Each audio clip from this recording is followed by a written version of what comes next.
Conclusion.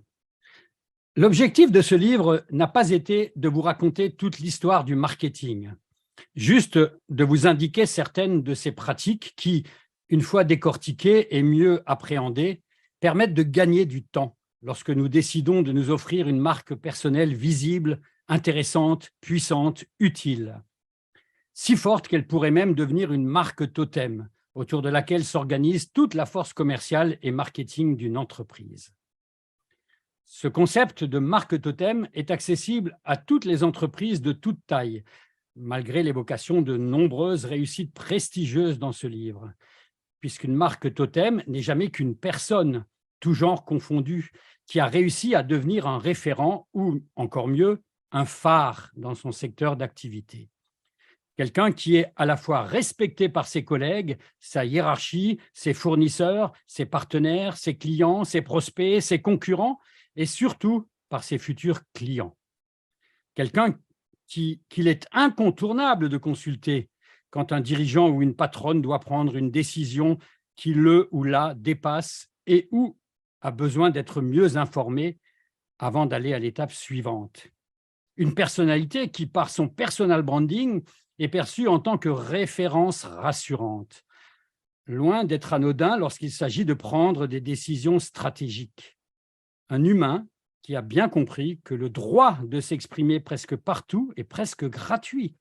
Également que certaines fonctions ont, dorénavant, le devoir de l'exploiter à fond et vite, puisque c'est toujours compliqué de rattraper les concurrents qui auraient enclenché la première vitesse avant eux.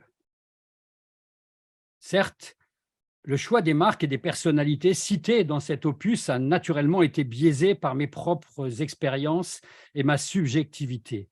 Vous pourriez me dire que vous n'êtes pas d'accord sur mes choix d'illustration ou de héros, que Red Bull ceci, qu'Apple cela, ou que John McEnroe, c'est rien qu'un hockey boomer, que Coleman, il est connu qu'en Belgique, etc. De mon côté, je suis quelque peu frustré puisque j'aurais pu ajouter quelques chapitres, histoire de vous relater comment Donald Trump, avec certains mots écrits en lettres capitales, a réussi à se démarquer, à se rendre reconnaissable parmi des milliers de tweets. qu'Amélie Nothomb, en étant constamment un personnage, a une influence incontestable sur le fait que chacun de ses romans soit toujours en tête de gondole et surtout des ventes. Que Gainsbourg donne l'impression d'être toujours vivant car il a créé un mythe autour de sa personne. Et qu'à contrario, à part quelques fans et une certaine Nathalie, personne ne se souvient de l'œuvre de Gilbert Bécaud qui était de la même génération que Gainsbourg, que les héritiers d'Hergé ont réussi à sauver la marque Tintin lorsqu'ils ont décidé de moins s'écarter du périmètre communicationnel du fameux reporter. Continuer ainsi à faire vibrer ceux qui ont entre 7 et 77 ans.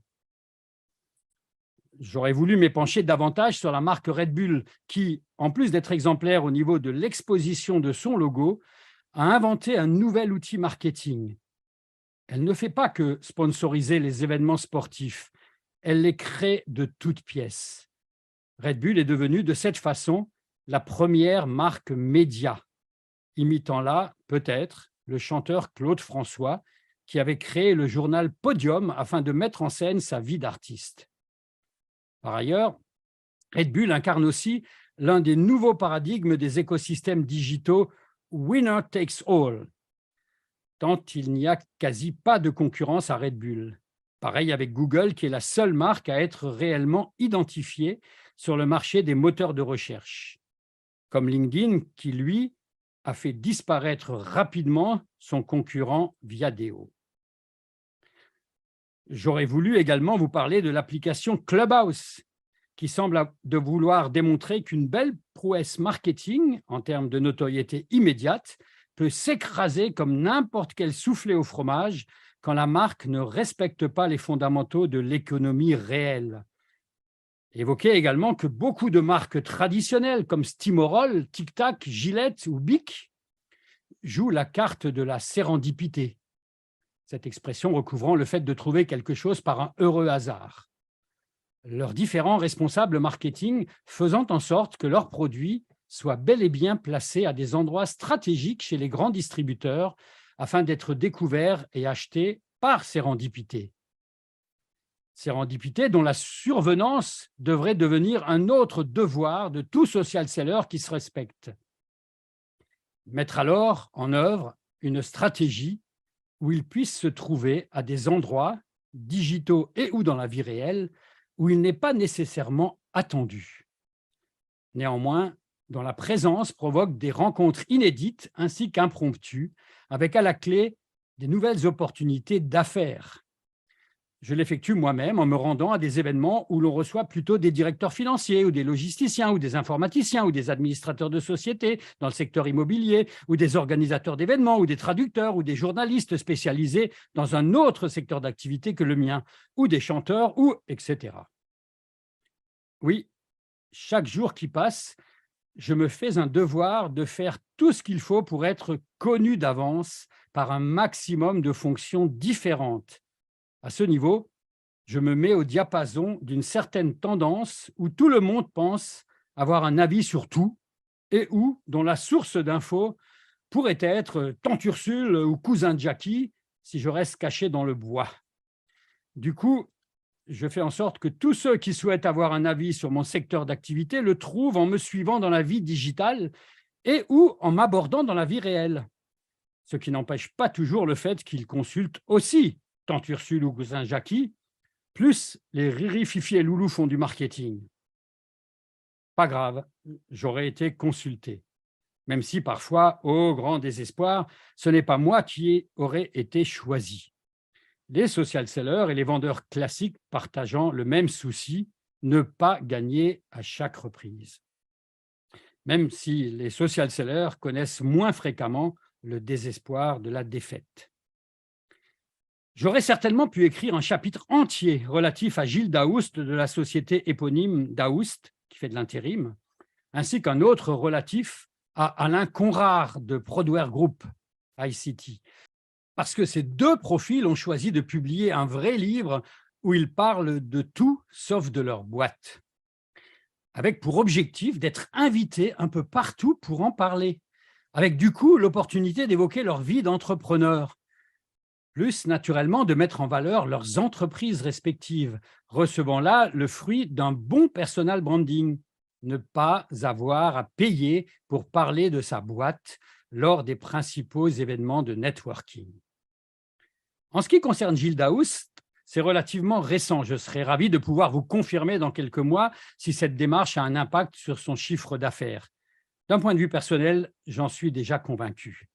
D'autant que Gilles Daoust, lors de chacune de ses sorties dans la vie réelle et ou sur les plateaux TV, rappelle sa générosité, car non seulement il offre son livre sur simple demande adressée par email, mais aussi expédie les livres d'autres auteurs dont il parle dans le sien, appliquant là l'un des fondamentaux du networking: sans donner, tu ne recevras jamais rien.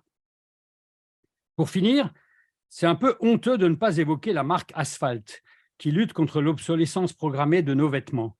Pareil avec la marque Michel et Augustin, qui, quant à elle, réussit à imposer le moins de sucre dans nos encas, ainsi que le retour aux recettes de nos anciens. Sans vouloir insister, ces deux marques sont très récentes. Qui plus est, la deuxième a réussi à être rachetée par le géant Danone après seulement 15 ans d'existence. Évident donc que c'est devenu moins une question de durée de vie que d'avoir un message puissant à faire passer. Ces deux exemples démontrant au surplus que la solution n'est pas seulement d'avoir quelque chose à dire, mais de trouver une cause noble qui dépasse le simple écoulement de nos produits. L'idéal étant de faire les deux, avoir vraiment quelque chose à dire et défendre une cause prioritaire. Oui, j'aurais pu continuer, écrire au moins 50 chapitres complémentaires pour trouver d'autres droits et devoirs du personal branding. Toutefois, cela n'apportera pas grand-chose de plus, puisque mon objectif premier était de vous indiquer par mes observations, mes expériences, quelques pistes afin de bien réussir votre propre personal branding, plus identifier un certain nombre de bonnes pratiques. Pour mémoire, premièrement, soyons porteurs d'une vision à long terme, soyons Uber ou Amazon ou Jeff Bezos. 2. Soyons certains d'avoir bien défini notre périmètre communicationnel. Soyons Red Bull. 3. Soyons prudents, car toute erreur sera inabordable. Ne soyons jamais ni Dexia ni Sabena. 4. Soyons excellents, ce qui nous autorisera à être nous-mêmes. Soyons John McEnroe. 5. Soyons connus d'avance, ce qui permettra d'imposer notre sujet préféré. Soyons Bruno Coleman. 6. Soyons doués d'ubiquité et reconnus d'avance par toutes les personnes clés. Soyons Cool Blue. 7. Soyons toujours rassurants. Ne soyons jamais ni Calgon, ni Tefal. Soyons Apple. 8. Soyons super-humains et super générateurs d'histoires folles. Soyons Kennedy, Musk ou Jobs. 9.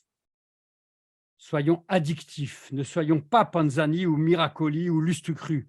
Soyons toujours présents. 10. Soyons clivants ainsi qu'admirateurs de toute l'histoire du marketing. Soyons aussi bons que Michelin et l'incroyable Simon Sinek.